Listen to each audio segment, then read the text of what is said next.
I went to work. Then your father decided to move to Coney Island. That's when we moved into Bay 50 on 17th Street. We moved over there. And I used to go to work.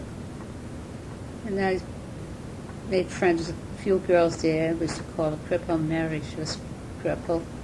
And Margaret was another one. Her brother used to work with your father. We used to work together, and then the two of us used to go back to work. And coming home from work, we used to be warm. We used to go down the bay. Fort Hamilton. Well, that used to be different. It used to be the creek. We would call it the creek. We used to go down there and take a bath, and swim. And that's where I met Uncle Al.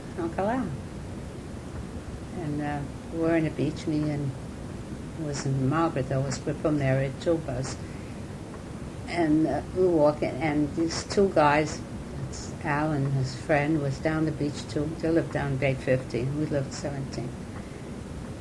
They tried to fool around, and I used to ignore them. And they say, "What are you doing down here?" So, none of your business, and there was a dog around there, and I was scared of dogs, so that's how we got talking more. They said, "Don't be afraid of the dog, he won't bite you." I said, "I'm not afraid of the dog as much as I'm afraid of you. You just better get the heck out of here," and hollering at them, and finally we start talking, though, and you have to give in regardless. He said, "I live down the corner on Bay 50. He said, "Where do you live?" I said, "I live at 17th Street. He says, "All right." But it wasn't Uncle Al then that I liked. I liked this friend. This is funny. This friend was a nice looking guy, too. So they made dates with us. We go to movies. All right, we go to movies. But I made with the other guy, Sal. And then Mary's supposed to go with Al. So when I got married, well, there were different dates because we're supposed to be alone. I go up in the station. I wait for the guy to come. The guy never showed up. But who shows up is Uncle Al. So I says, "What are you waiting for?" I said, "I'm waiting for Sal." So Sal ain't going to come. I said, "How do you know he's not going to come?" Because I know he went out with his mother. He never even had a mother. The guy was living with his sister. So not to show the girls I got to stand up, I figure I'll go with this guy. If it kills me, I'm not going to go back home. I'll sell was a mix. The guy gave me a stand up. So I looked at him. He says, "Come on," and said, "I'll take you to the show." So I said, "All right." So we went to the movies. After that, we went in the merry-go-round and took me to Nathan's Frankfurter. And he seemed to be nice, he's a nice guy. Took me home. First day, he didn't kiss, nothing, just goodbye, and that was it. I expect him to at least, kiss. Then we start seeing each other day by day, every day, come over and see me. And that's where we get acquainted more. Then, about going that third week, he wanted me to elope with him, get married.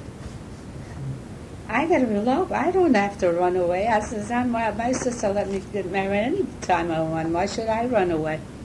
Then I was scared. I said, he wants to run away. Then something happened and leave me flat. And, But he was mad because he was very fussy with his clothes. And his sisters, didn't take it.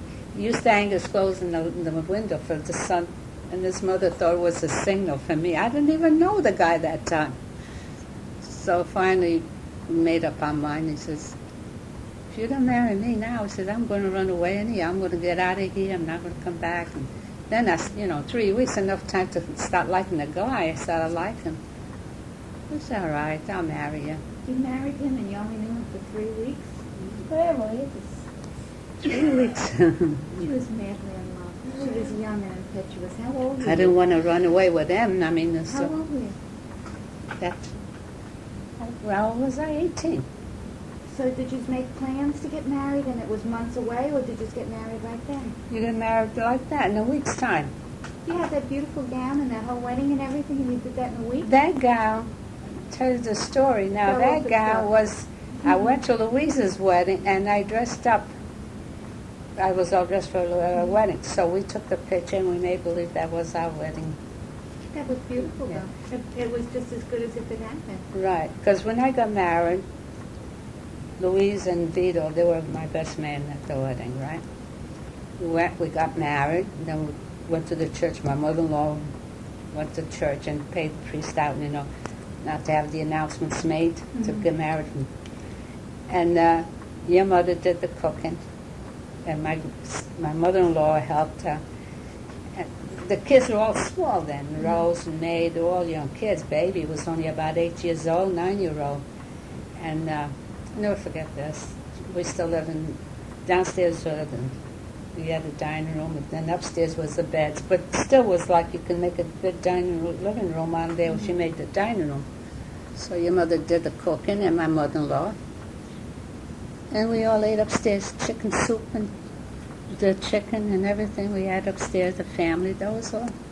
And they were all happy, and I was happy. My mother-in-law used to call me Española. I said, I'm not Española.